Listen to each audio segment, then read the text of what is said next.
Magandang araw, Malacanang Press Corps.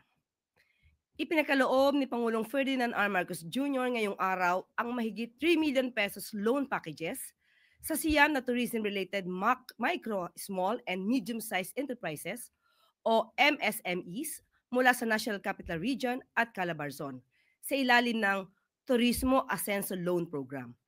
Ang nasabing program ay bunga ng pagtutulungan ng Department of Tourism at Department of Trade and Industry, katuwang ang Small Business Corporation. Sa kanyang speech kaninang umaga, binigyan diin ni Pangulong Marcos Jr. na layunin ng programa na gawing mas abot kamay ang puhunan ng mga MSMEs sa turismo. Layunin din ng programa na mapalago ang MSMEs sa bansa, mapahusay ang kalidad ng serbisyo upang maipakita ang Filipino hospitality at makapagbigay ng mas magandang kinabukasan sa pamilya at komunidad. Ipinag-utos naman ni Pangulong Marcos Jr. sa DOT, DTI at SB Corp na ipakalat ang Turismo Ascenso Loan Program sa iba pang bahagi ng bansa. Gawing simple ang proseso at siguraduhing maraming MSMEs ang makikinabang dito, lalo na sa mga malalayong lugar. Pinasalamatan naman ni Pangulong Marcos Jr. ang mga tourism workers at stakeholders, lokal na komunidad at ang industriya na sa sining ng kanilang di matatawarang ambag upang mas lalo pang makilala ang industriya ng turismo sa bansa. Isa na ang turismo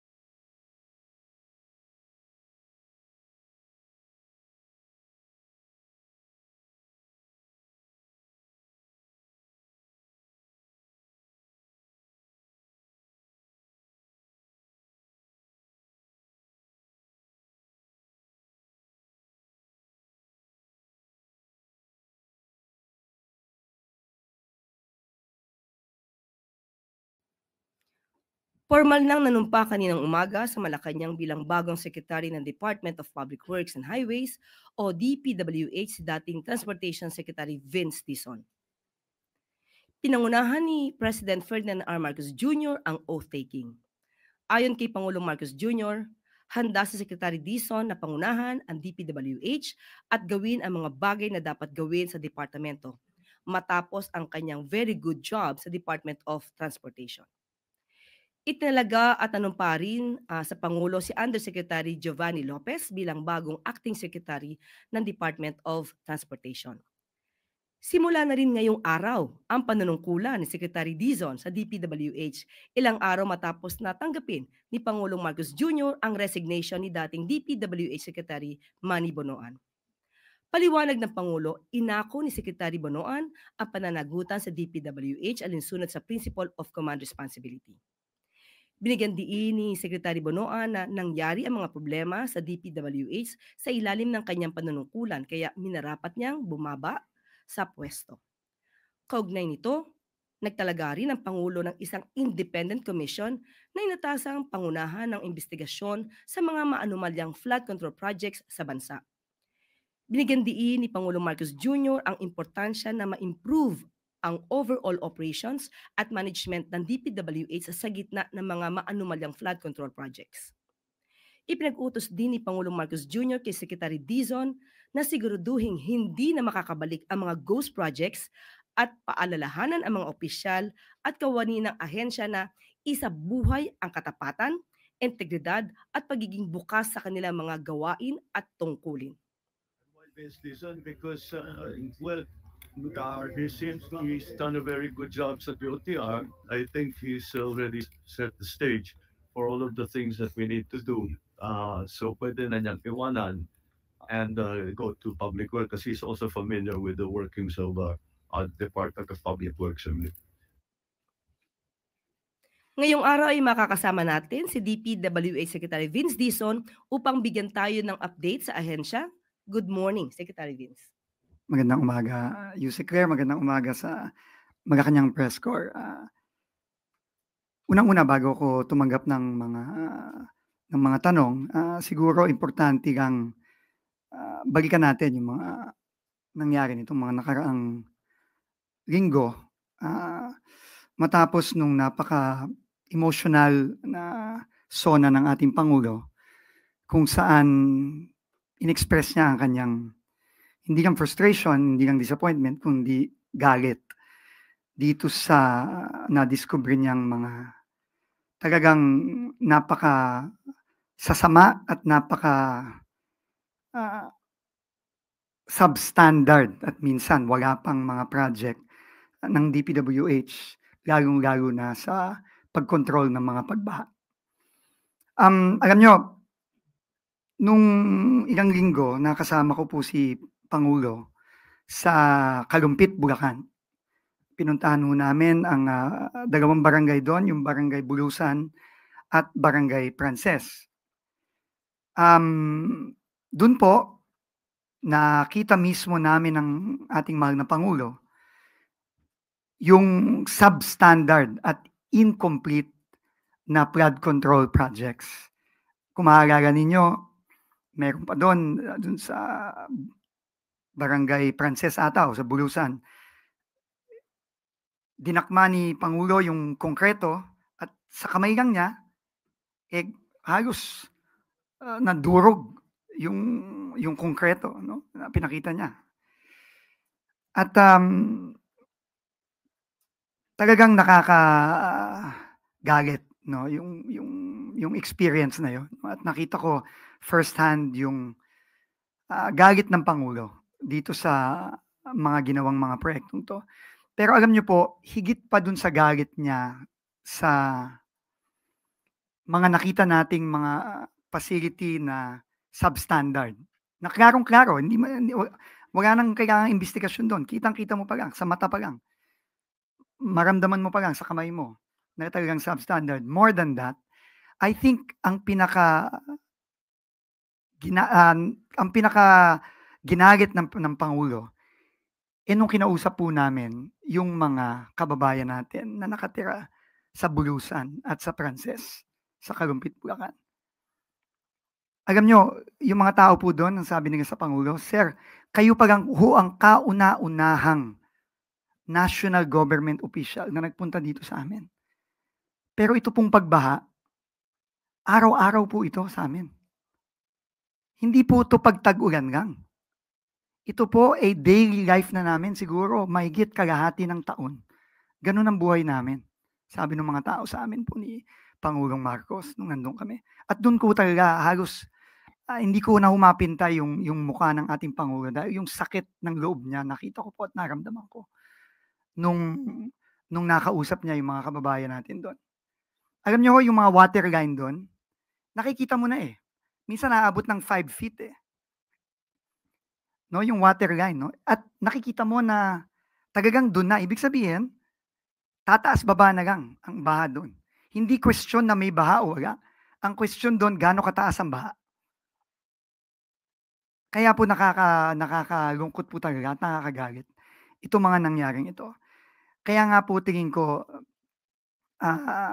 simula noon, talagang inikot ng Pangulo ang maraming mga proyekto.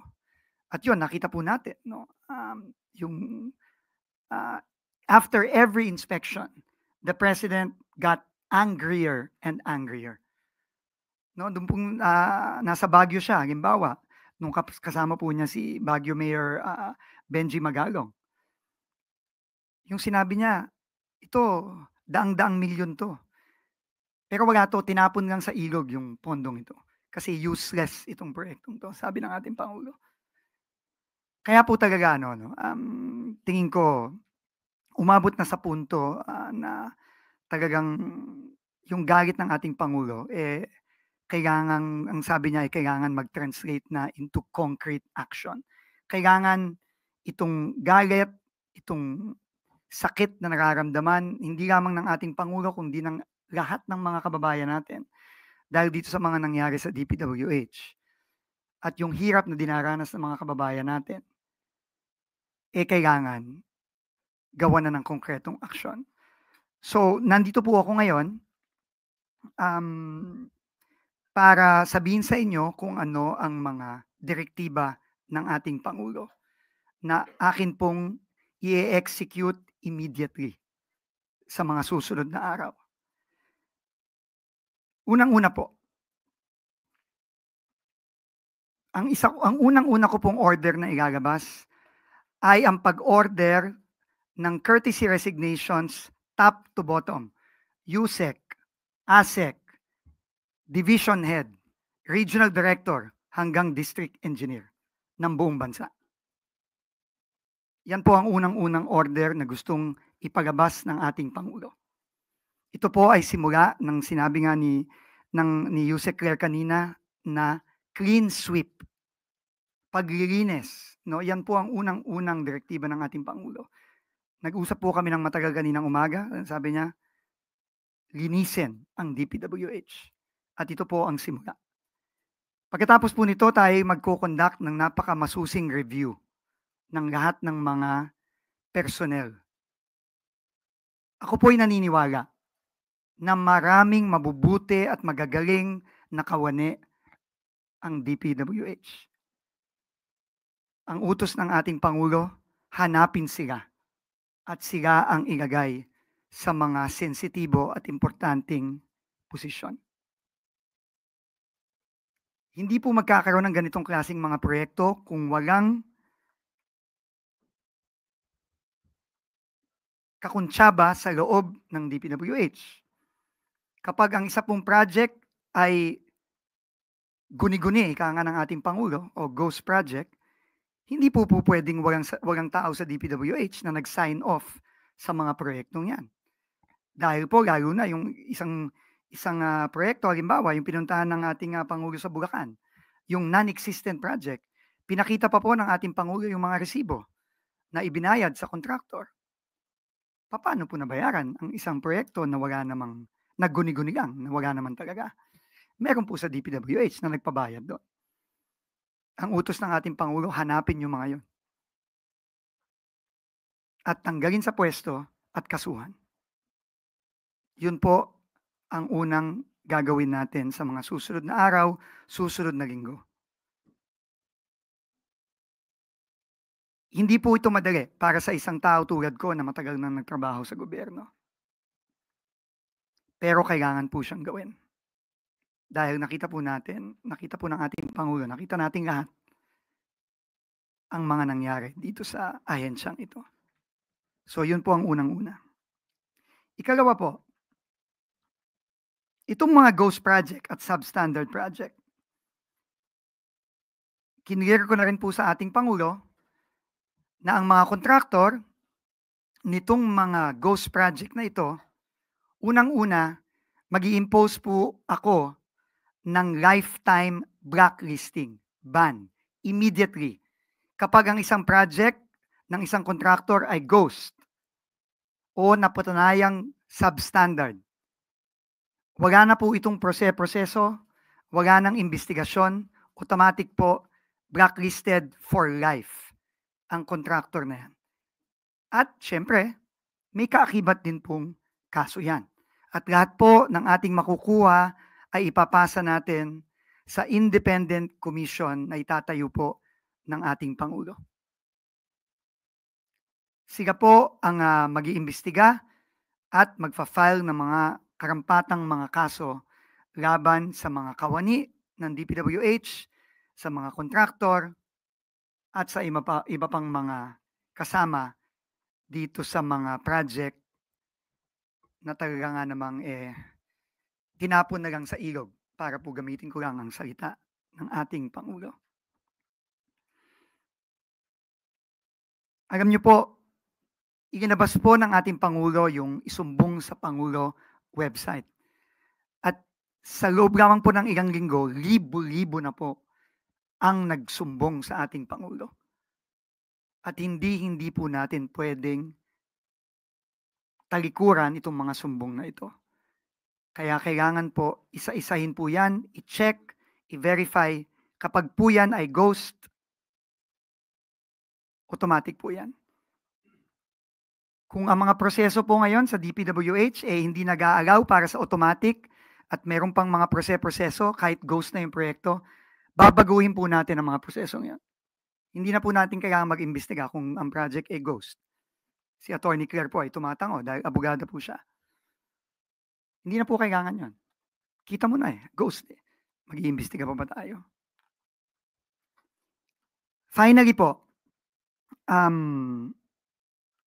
isa sa mga gagawin po natin immediately, nakausap ko na rin po ang ating Pangulo at si Secretary Chris Roque ng DTI. Magkakaroon po tayo ng sweeping revamp sa tulong ng ating Secretary of Trade and Industry at ng Office of the President ng PCAB. Narinig po natin yan sa mga investigasyon sa Senado. Na-mention po yan ni Senator Ping Lacson.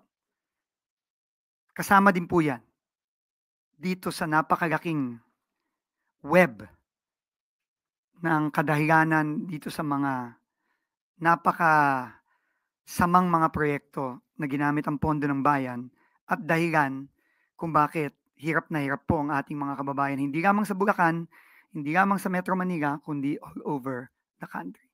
Build up ng dekada, hindi lang taon. Dekada po yan ng neglect, dekada po yan ng maling mga proyekto, dekada po yan ng korupsyon. Dekada na po yan. Kailangan po nating i-address yan right away. Hindi po madali ito. No? Hindi po, wala pong milagro dito. Walang silver bullet, walang bukas ayos na to lahat. This will take time. Because it has taken decades for this to build up like this. But we have to start somewhere. Sabi ng ating Pangulo, mag-umpisa na tayo. Tama na. Enough is enough, sabi ng ating Pangulo. Yun po ang ating gagawin. Kaya sa mga susunod din pong araw, ako po ay makikipag-meeting sa lahat ng iba't ibang ahensya ng gobyerno, tulad ng MMDA, sa lahat ng LGUs ng Maynila at ng mga key regions na tinatamaan ng baha ngayon, tulad ng Bulacan at iba pang mga probinsya. At makikipag-usap din tayo sa private sector. Lalo na, kung naaalala nyo po, si Mr. Ramon Ang po mismo, ang may-ari at presidente ng San Miguel, nag-offer po siya.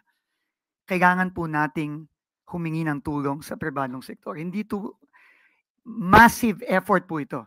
Itong pag-aayos ng baha, short term, hindi po ito pwedeng tingi-tingi. Hindi po pwede ito ng 1 araw, 2 araw, 3 araw na paglilinis ng estero. Hindi po pwede yan. Dekada na po itong nag-pile up. Ito po ay massive effort. Unprecedented. And hindi po kaya ito ng national government lang. Kailangan natin ng local government, kailangan natin ng pribadong sektor. Yan po ang sabi ng ating Pangulo kanina sa akin, mobilize this massive effort involving all sectors of society, including the private sector. Kailangan po maayos natin to. Hindi ko po matatanggap at hindi po matatanggap ng ating Pangulo na manunood na lang po tayong lahat sa TV habang ang mga kababayan natin ay nagduro sa araw-araw. It is unacceptable. I'm sure there is a solution to this. We just have to find it and we just have to do everything we can with the help of everybody to solve it. It's not going to solve everything. Hindi po magic to na mawawala na lang ang baha sa susunod na buwan. Pero, kailangan mag-umpisa na tayo. At kailangan ayusin na natin to ngayon. Uulitin ko po ang sinabi ng ating Pangulo. Enough is enough. Kailangan na po nating ayusin to. Once and for all, it will start from within DPWH. It will start with the independent commission that the President will create in the next few days or weeks. It will start with a massive effort from everybody. Government, national government, LGU, private sector, everyone. At tingin ko naman po, under the leadership of our President, magagampasan din po natin ito. Maraming salamat po. I'm ready to take questions. Unang tanong mula po kay Clisel Pardilla, PTV.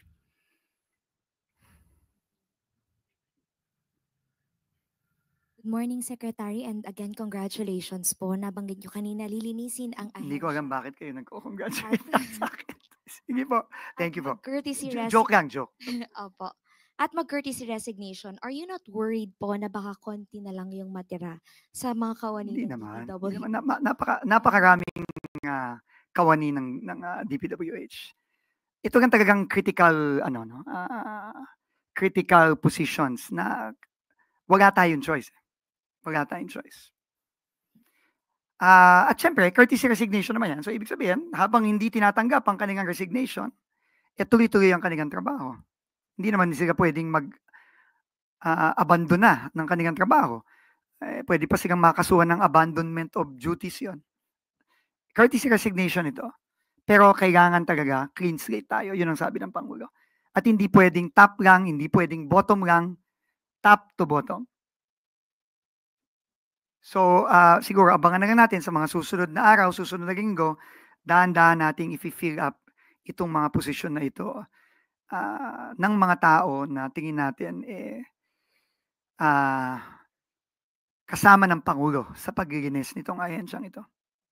Sir, follow-up question. Sabi ni Pangulo, very good ka daw. How confident are you that before President's term ends, may mananagot po at may makukulong? Thank you. Kampante po ako dahil yun po ang sabi ng ating Pangulo. At napakaganda po ng kanyang idea na magtayo ng independent commission. No? Ang DPWH po, ang DPWH Secretary ay hindi po investigador. Hindi po tayo tagapagpakulong. Tayo po ay nandito para ayusin ang departamento at siguraduhin na ma-address natin ang mga pinakamabigat na problema ng ating mga kababayan, lalo na itong pagbaha. Pero ito pong pagtayo ng independent commission to investigate and hold people accountable. Ito po ang tingin kong proof na seryoso ang ating Pangulo. Kailangan may managot. Next question mula po kay Tristan Nodalo, Newswatch Plus. Hi, Sec. Good morning po. Sec, yung sa ano lang po, kasi pinag-utos din ni Pangulong Bongbong Marcos yung lifestyle check ng mga government officials linked to flood control. But you as DPWH Secretary, will you initiate din po mag-conduct ng lifestyle check? Unang-una po, no, ang pina-conduct na lifestyle check ng ating Pangulo ay hindi lang po tungkol sa flood control. Ito po ay sweeping lifestyle check sa executive. Ang DPWH po ay parte ng ekotibo. At dapat po lahat ay sumunod sa direktiba ng Pangulo. One follow-up lang po, Sec. Siyempre, nung in-offer sa inyo tong role na ito, may mga nasimulan na po kayo sa DOTR din, na lalo na yung mga malalaking project. How do you feel, sir? Kasi parang, di ba, ang worry nung iba, mapabayaan din yung mga nasimulan sa DOTR. So, ano po ang assurance nyo siguro, sir, sa publiko rin? Mabigat po. Aaminin ko po. Napakabigat po. At yan ang mabigat na rason. Dahil napamahal na ho sa akin ang DOTR sa aking 6 na buwan lang na nandun.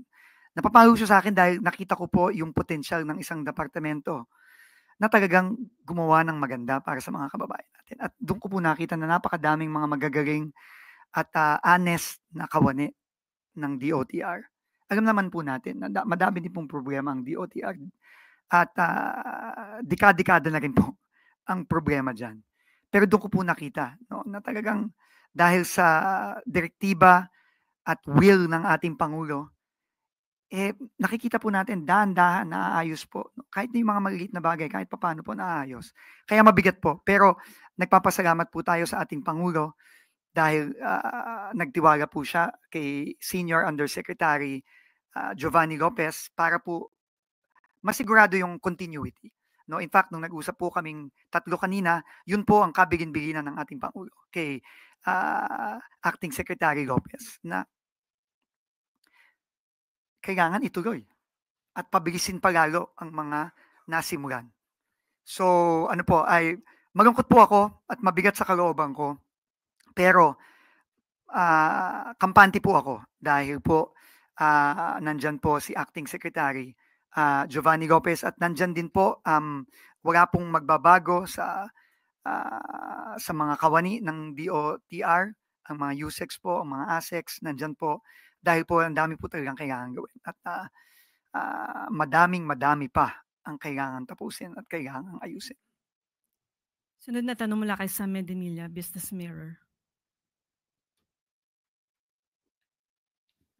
Hey, good morning, sir. Will you review the implementation of other projects of DPWH, including the flagship infrastructures of the Marcos administration? Opo, kailangan po lahat.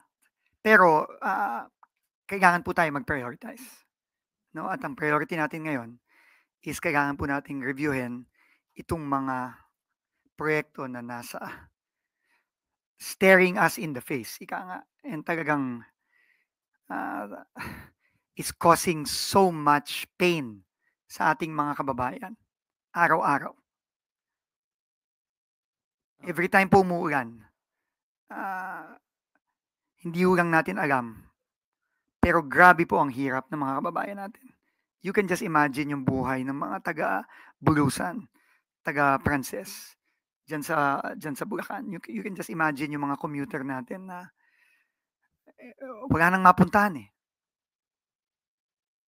Kahit MRT nga, binahan nung isang araw kasi yung mga drainage hindi na lumulusod eh. Bumabalik na yung tubig pa itaas eh. Kasi puno na sa ilalim eh. Puno na sa kalye.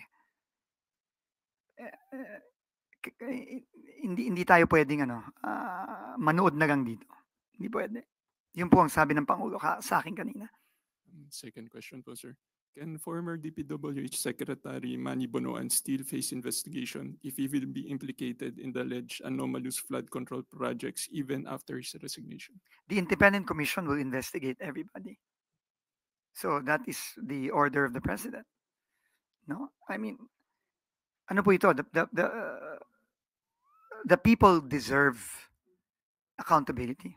Yun po ang sabi ng ating Pangulo. Quick follow-up na lang, sir. Na-mention niyo po na pinapa-reform rin yung PCAB. Opo. Ano na lang po yung mga expected na reform? Hindi ko pa po masasabi. No? Hindi ko pa po masasabi yan. Kailangan ko pong kausapin unang-una si Secretary Chris Roque. Nag-usap na po kami in general pero pareho po kami, magkatwang po kami na kailangang baguhin, kailangan i-revamp. Lalo na yung mga napakabibigat na aligasyon na lumabas sa Senate investigations. No, yun din po ang sinabi ng Pangulo sa akin kaninang umaga. No, marami din pong nag-report sa kanya, marami din pong nagsumbong sa kanya tungkol sa PCAB at kailangan pong baguhin din yan. Thank you po. Next question, Ace Romero, Philippine Star. Secretary, you mentioned about blacklist for life sa mga contractors na involved sa anomalous projects. So, ba-blacklist sila for life. How do you address concerns that some of these contractors will just end up renaming their companies to evade those kinds of ban? That's a very good question. We just have to be very vigilant. Kailangan bantayan natin yan. At kasama na rin yan sa pag-review ng PCAB.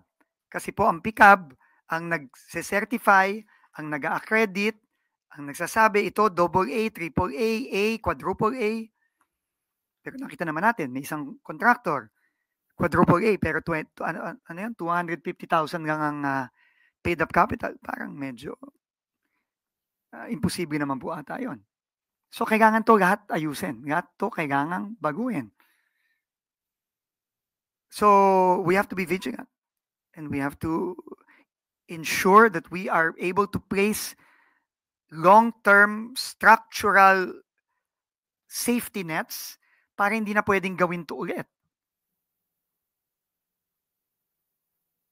Dekada na to, hindi taon ang binibilang dito, dekada to. Na ganyan. So ano to, kailangan talaga sweeping. Sabi nga ni Pangulo, sweeping. Lahat. Yun ang sabi niya. So, of course, this will involve looking at records, owners, mga ganon, Secretary. Of course. So, ibig sabihin, Secretary, ang mabablacklist, hindi lang yung company. Ibig sabihin, you will also look into names, owners. Kasama yan. Kasama yan sa mga gagawin natin. Kasama yan sa mga gagawin.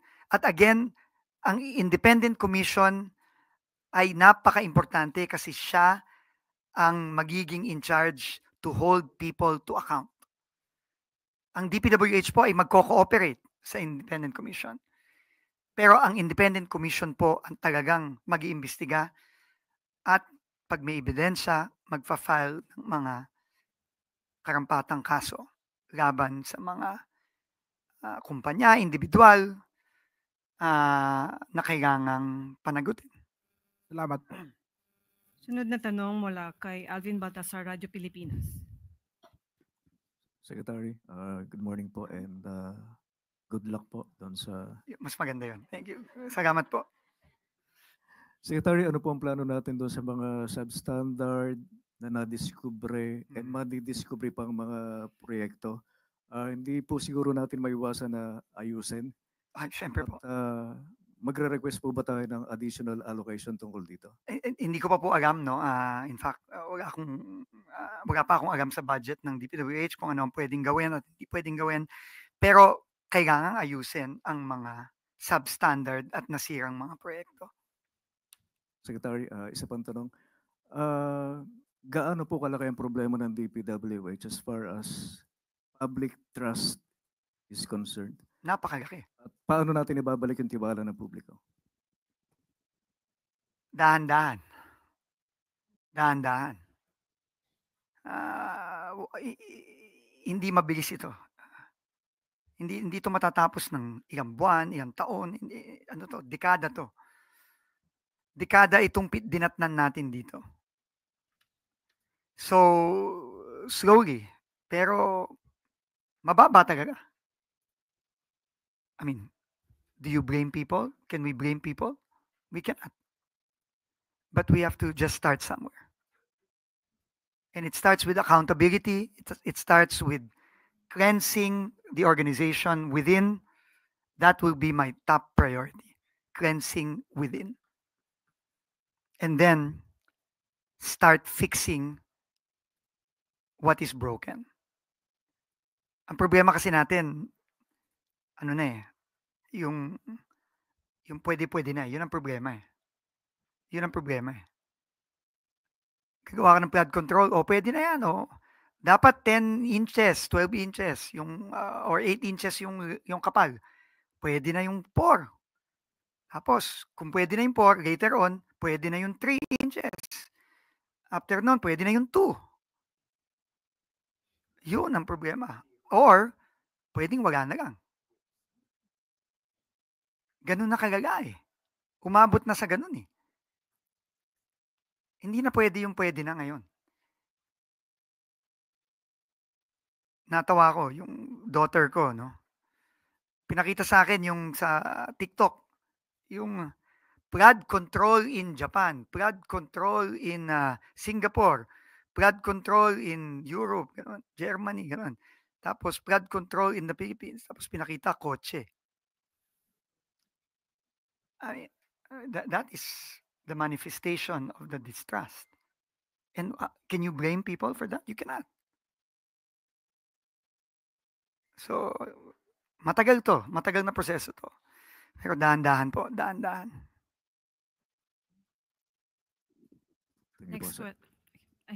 Next question, Tuesday, New DZBB. Good morning, sir. Paano ko ba sasabihin? Sec Vince, alam naman natin na mahirap, mabigat yung responsibilidad sa DPWH. Ano po ang nag-udyok sa inyo para tanggapin yung alok ni Presidente? Gayong alam nyo naman na mahihirapan kayo sa pagsasaayos dito kanyo. Mahirap sagutin yung tanong mo. Pero alam mo, sa tagal ko na sa gobyerno, in and out of government,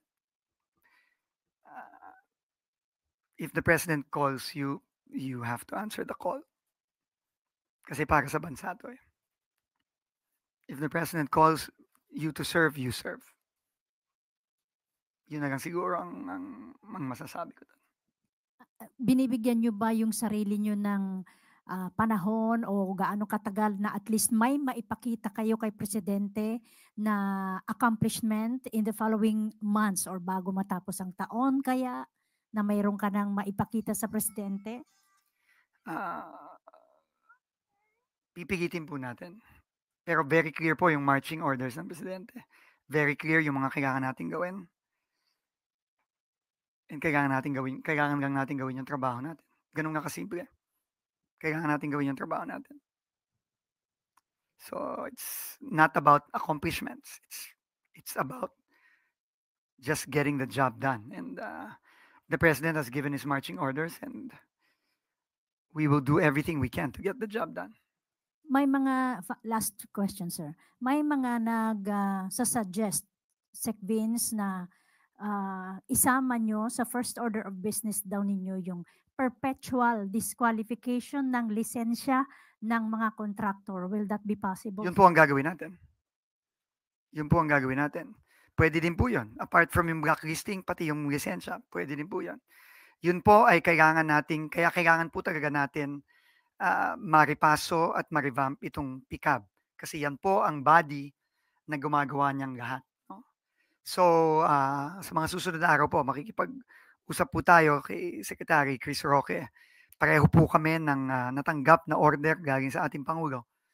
At kasama po yan sa mga gagawin natin. No? Mag-uumpisa po tayo sa blacklisting, disqualification, kasi yan po ay pwedeng gawin ng DPWH lang. Pero yung pagtatanggal ng lisensya at perpetual, kung ako po, since nasanay na rin naman po ako nagtanggal ng mga lisensya ng mga driver, siguro magtatanggal tayo ng lisensya ng mga contractor. Thank you, sir. Thank you po. Sunod na tanong mula kay Ivy Reyes, Bilyonaryo. Okay ka na? Okay. Rich Van Quevedo. Good morning, sir. My question is in two parts, but I'll be very brief. What is, in comparison, sir, with your appointment as DOTR Secretary and now with the DPWH, is there a difference in the gravity of which the President's directives that is given to you? Medyo. Medyo malaki ang diferensya. Dahil mabigat itong kinaharap ng departamentong binigyan sa ating assignment ni Pangulo. Mabigat. At magagaman ko in the next few days kung gaano kabigat. Yes, sir. You're saying na po with this is coming as in the spirit of parang bayanihan na po itong next na gagawin niyo moving forward with the DPWH. In the next actions po that will be undertaken by the department, to what extent po yung possibility ng PPP? Importante ang PPP. No, si Pangulong Marcos, yan ang laging sinasabi. Kailangan natin ang pribadong sektor. Kailangan talaga natin. And nagpapasalamat nga tayo sa lahat ng mga nag-volunteer na tumulong. No? At sige, kakausapin talaga natin kasi kailangan natin ang tulong nila. Hindi kaya to ng DPWH. Massive masyado ang kailangan gawin. At we will need the private sector here. And I want to thank everyone from the private sector in advance because I know that they will all heed the President's call for bayanihan dito. Lalo na dito sa pagbabaha sa mga key cities natin tulad ng Metro Manila, mga provinces natin tulad ng Bulacan.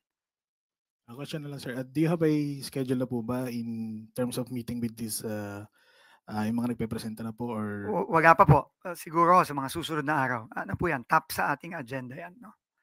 Pagkatapos nitong turnover natin sa DPWH. Thank you, sir. Salamat.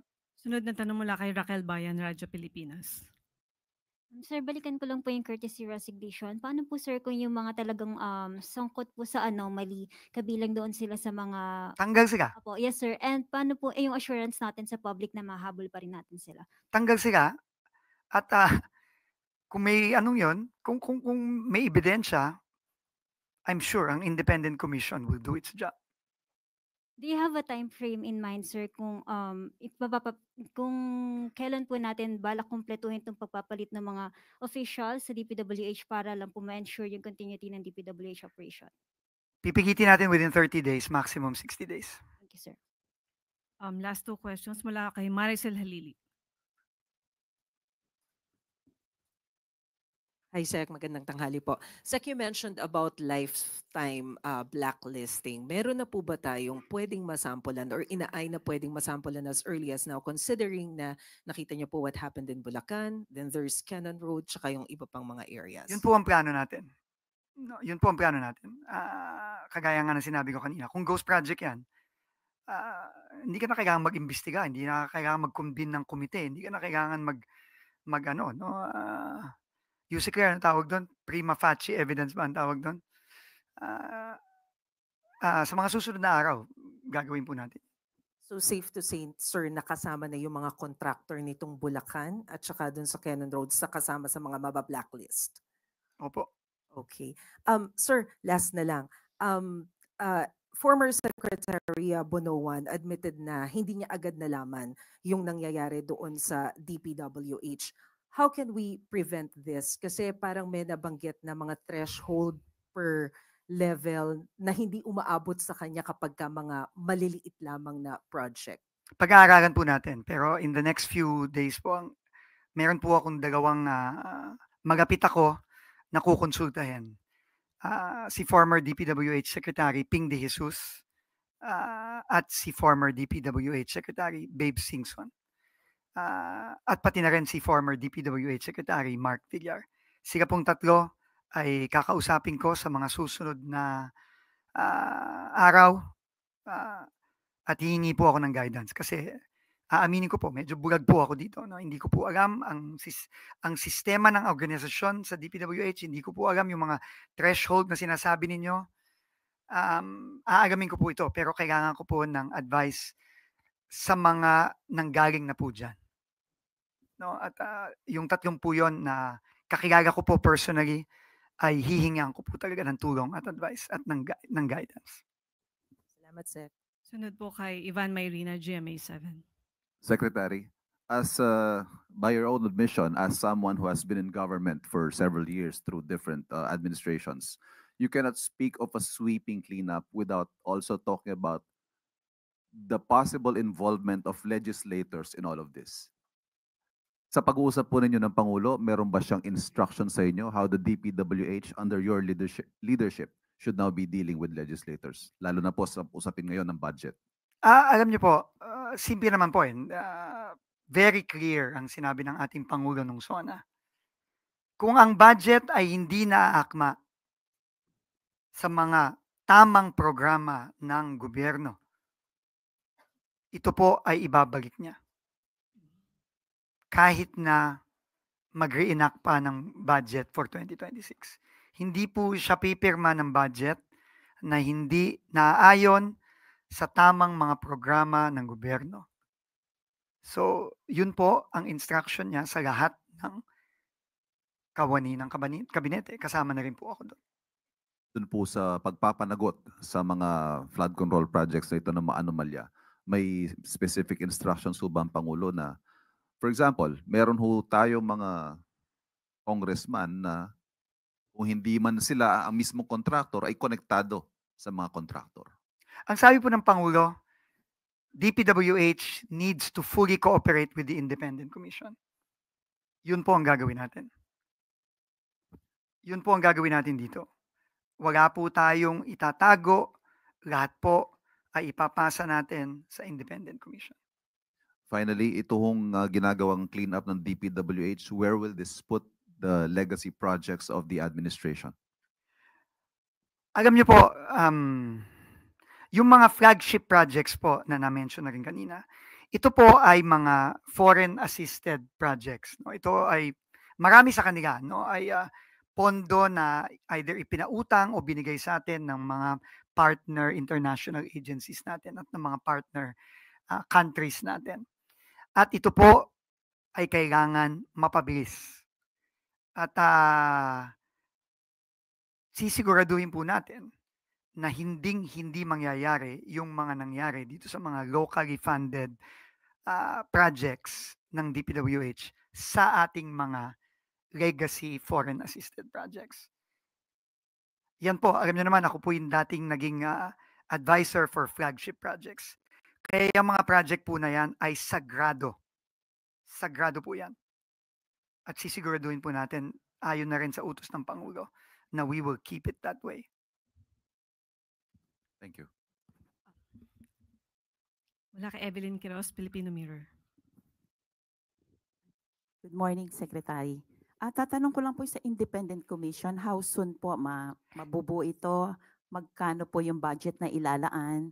At mabibigyan din po ba ng subpoena power at saka yung tinatawag nating contempt power para ho talagang yung mga iimbitahan magsalita naman kasi kung wala pong ganun na kapangyarihan hindi parang baliwala. Pasensya na po at hindi ko po masasagot ang tanong mo, ma'am. Ako po ay hindi kasama sa pagbabagangkas o pag-form nitong Independent Commission.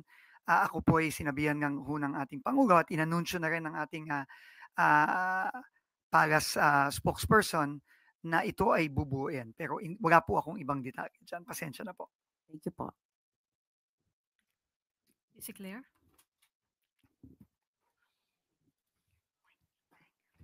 Maraming salamat, Seka Vince, at good luck. Thank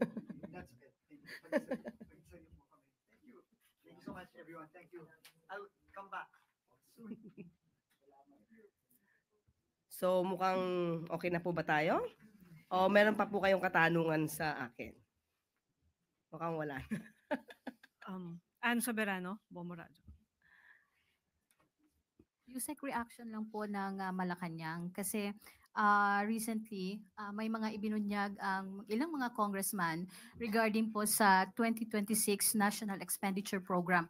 May anomalya po daw. So ano po yung may instruction po ba dito si Pangulo o anong tugon dito ng Malacanang?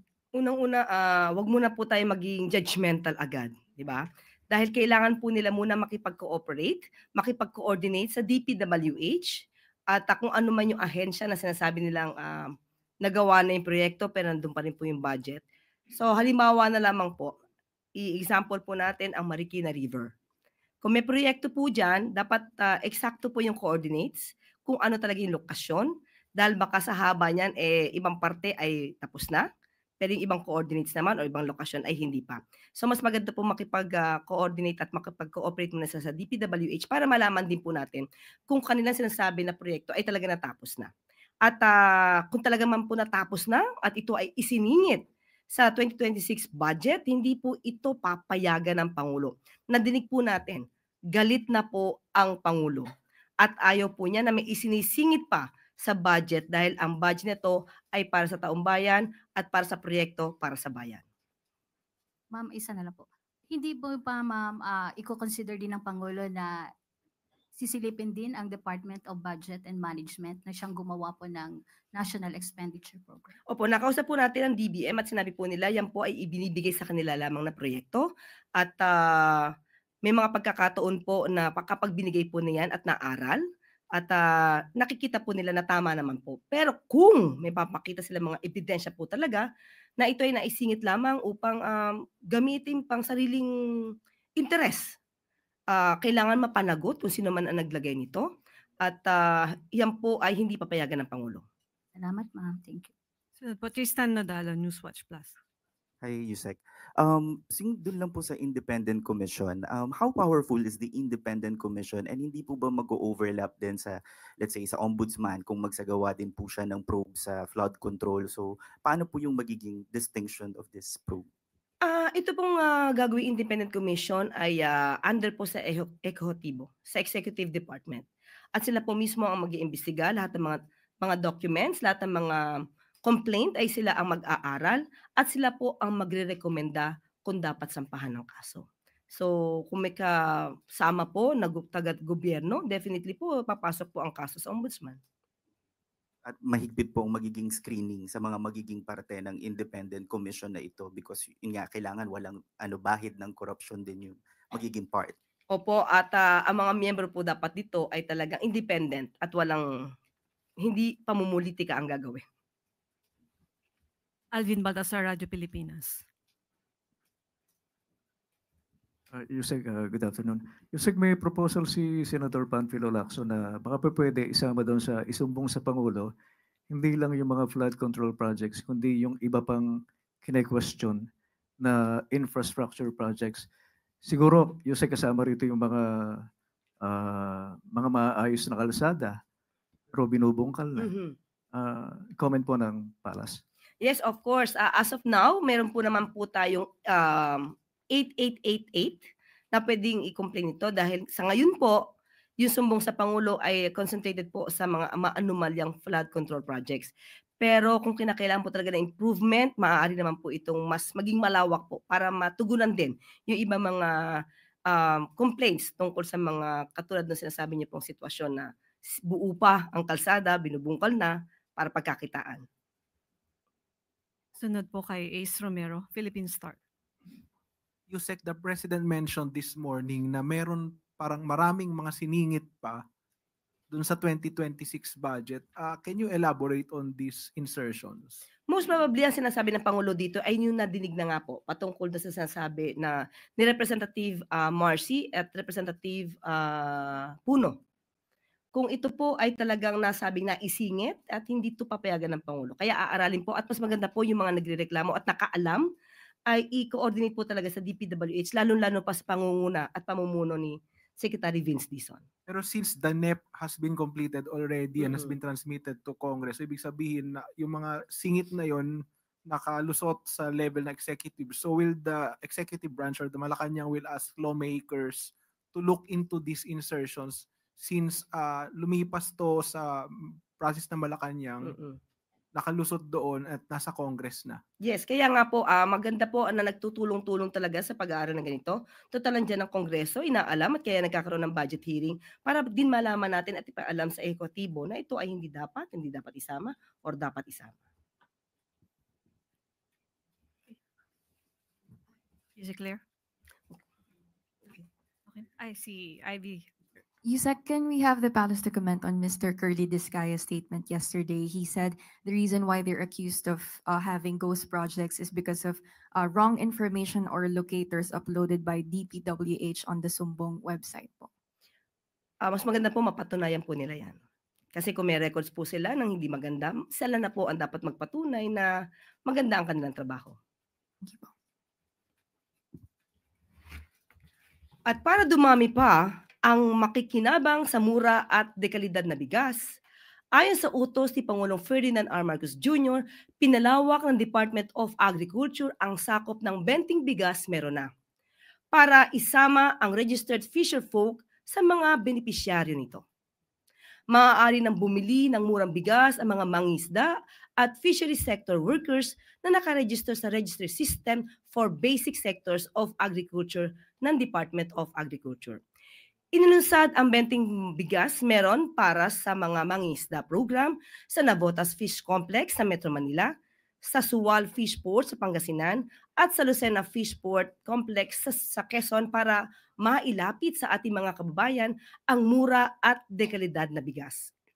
Maaaring makabili ng hanggang 10 kilo ng bigas kada buwan ang mga eligible fisherfolk and fishery workers.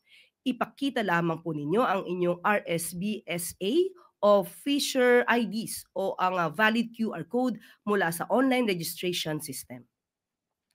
Ayon sa pamunuan ng DA, patuloy lang ang pagpapalawak ng benting bigas meron na program ng administrasyon para maabot ng 15 million households na target nito sa 2026. Target din na ipagpatuloy ang programa hanggang sa matapos ang termino ng Pangulo sa 2028. Aabot na sa kalahating milyong Pilipino ang beneficiaries ng benting bigas at mabibili na ito sa 212 participating sites sa buong bansa. Ang lahat ng ito ay ayon sa gusto ng Pangulo na laging may laman ang hapagkainan ng bawat pamilyang Pilipino. Lalo na ang mga mangisdang walang kapagurang pumapalaot, mapakain lang ang sambayanan.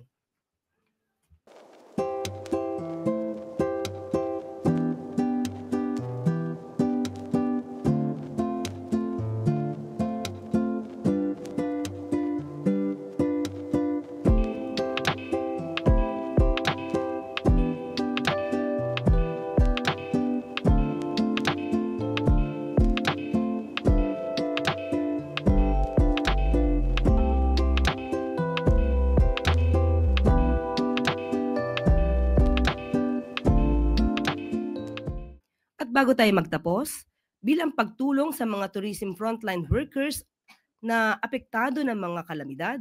Sa kabila ng masamang panahon, tumungo sa Baler, Aurora si Pangulong Ferdinand R. Marcos Jr. upang pangunahan ang ceremonial distribution of training and financial assistance para sa mga eligible tourism workers.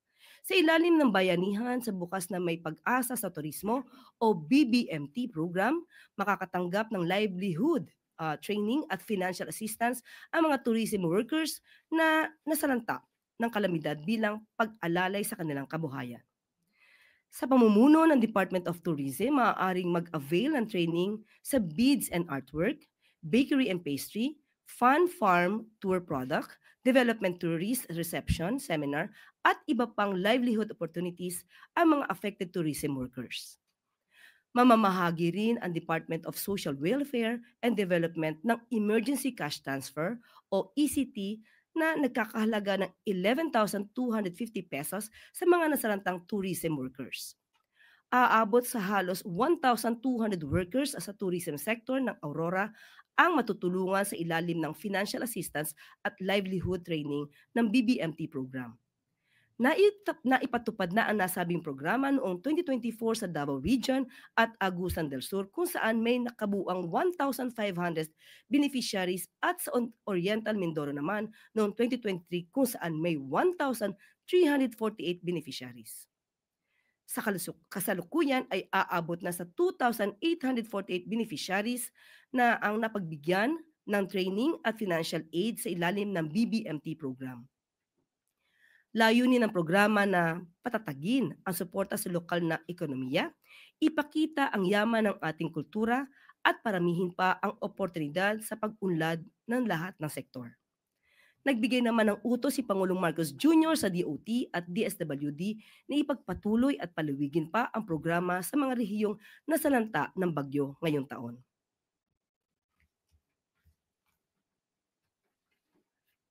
At dito na po natatapos ang ating press briefing. Maraming salamat. Magandang araw para sa bagong Pilipinas.